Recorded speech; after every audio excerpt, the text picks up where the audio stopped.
Hello friends, welcome back to my channel Moski's Kitchen. In this video I will show you how to make green chutney at home. So green chutney जो है snacks के साथ बहुत ही अच्छी लगती है और इसकी एक राइट कंसिस्टेंसी होना बहुत ही ज़रूरी है जिससे कि ये बिल्कुल मार्केट जैसी बनी। तो चलिए वीडियो को स्टार्ट कर लेते हैं।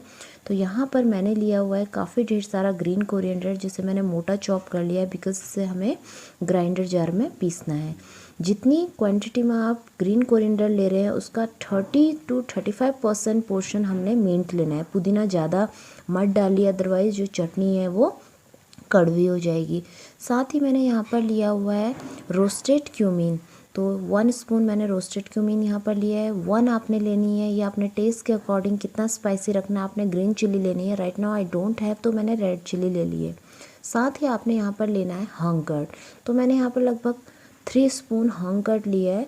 वाटर वाली जो कर्ड होती है वो आपने नहीं लेनी है अदरवाइज़ आपकी जो ग्रीन चटनी है वो बिल्कुल ही पानी वाली बनेगी। तो यहाँ पर मैंने मिक्सचर जार ले लिया है और इसमें हम ये सारे जो इंग्रेडिएंट्स हैं वो हम डाल लेंगे। तो यहाँ पर सबसे पहले मैंने ग्रीन कोरिएंडर डाल लिया है और अब इसमें मैं ऐड करूँगी पुदीना और बाकी सारी चीज़ें हम डाल लेंगे। तो अभी आने वाले वीडियोस में काफ़ी सारी मैं स्नैक्स रेसिपीज शेयर करने वाली हूँ तो उन सभी के साथ आप इस ग्रीन चटनी को बना सकते हैं।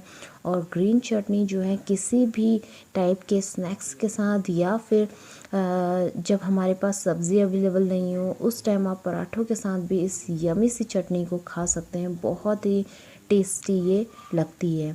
तो आप देख सकते हैं मैंने क्यूमिन भी डाल लिया है, इसमें चिली डाल ली है, कर्ड डाल लिया, साथ ही यहाँ पर मैं 2 लहसुन की कलियाँ भी डाल रही हूँ, गार्लिक। और अब इसमें जाएगा सॉल्ट एज़ पर टेस्ट। तो सॉल्ट कम ही पहले रखिए, बाद में आप टेस्ट करके फिर से ऐड कर सकते हैं। तो अब मैं इसे बंद कर रही हूँ और इसके बाद इसे मैं ग्राइंड कर लूँगी और उसके बाद मैं आपको चटनी दिखाती हूँ। तो यहाँ पर आप देख सकते हैं एक राइट कंसिस्टेंसी की जो मार्केट में चटनी बनती है वो मैंने बना ली है। सो इस चटनी को ट्राई करिए इसी तरीके से और आप लोग को ज़रूर पसंद।